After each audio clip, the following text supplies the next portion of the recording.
আসসালামু আলাইকুম গাইস। আজ আমি ফিশ চাপ বানাবো। তার জন্য আমি 1 কিলো আর 300 গ্রাম ফিশ নিয়েছি। এতটা লাগবে না। তো ফিশ চাপ বানাবার জন্য যা রেসিপি লাগবে, সামান: কাঁচা লঙ্কা, পেঁয়াজ কুচি, চালমগজ, কাজু, সরষে, কাঁচা টমেটো। এগুলো পেস্ট করে নেবো মিক্সার গ্রাইন্ডে। করার পর ফিরে ফিশ নিয়ে নেবো।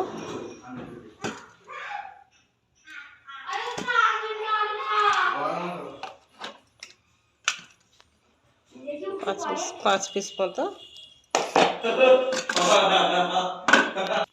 5 পিস ফিশ নিয়ে নিয়েছি।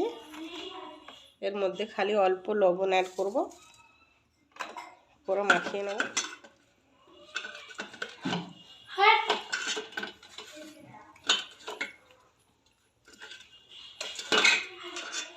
একদিকে কড়া বসিয়ে নিয়েছি, তেলও দিয়ে দিয়েছি। তেল গরম হয়ে গেছে, অয়েল গরম হয়ে গেছে। এর মধ্যে একটা একটা মাছ অ্যাড করব।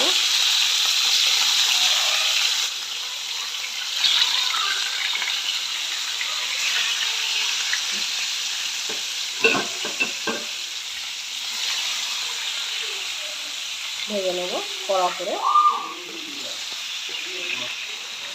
করে ভাজা করে নেব। আমি উল্টে নেব আস্তে আস্তে। দেখুন, এক পিসটা আমার ভাজা ভাজা হয়ে গেছে।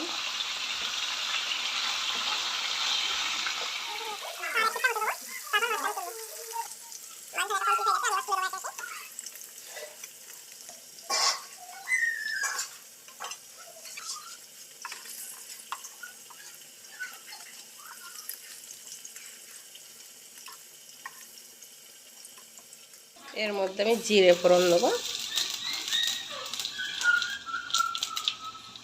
পেঁয়াজ বাটাটা অ্যাড করেছি, যে নাড়াচাড়া করে রাখছি।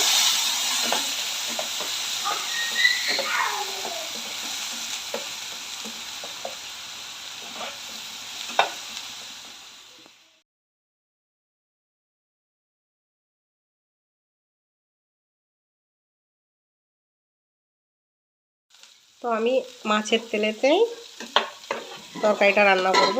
তো পেঁয়াজটা দেখুন কালার চেঞ্জ হয়ে গেছে। এর মধ্যে অ্যাড করব টমেটোর আর কাঁচা লঙ্কার পেস্টটা। কাঁচা টমেটো আর কাঁচা লঙ্কা পিষে নিয়েছিলাম,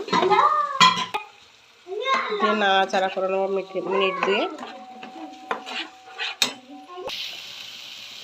এরপর আমি অ্যাড করব সরষে, কালো সরষে পিষে জল দিয়ে ছেঁকে নিয়েছি আমি।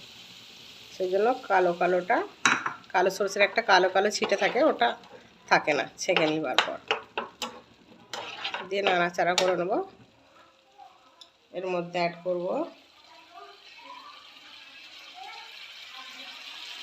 কাজু আর ওই চালমগজটা পেস্ট এটা।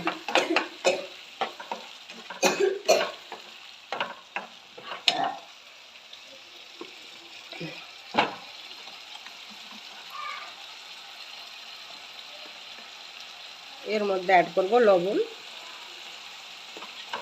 দিয়ে নাড়াচাড়া করে নেব যতক্ষণ না তেল ছেড়ে দিচ্ছে মশলা থেকে।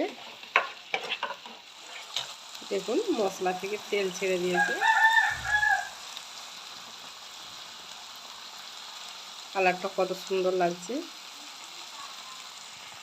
তো এর মধ্যে আমি মাছ অ্যাড করে দেবো, অল্প জল দেবো। এর মধ্যে অল্প জল দেবো সামান্য, দিয়ে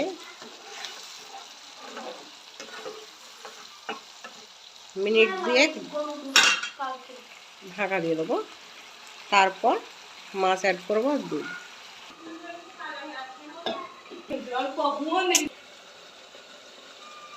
মিনিট 3 হয়ে গেছে, খুলে নেবো। নিয়ে আমি এতে মাছ অ্যাড করে দেবো।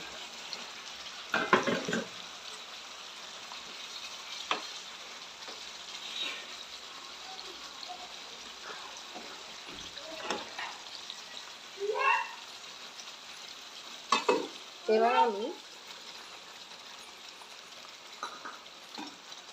আপনারা টক দইও দিতে পারেন, আমি টক দই দিইনি, দুধ অ্যাড করেছি। মিনিট 5 ঢাকা দিয়ে বন্ধ করে দেবো। স্লো আছে, 5 মিনিট হয়ে গেছে, এবার খুলে দেখানো হয়। দেখুন কমপ্লিট রান্না, কত সুন্দর লাগছে কালারটা। এবার আমি বন্ধ করে দেবো।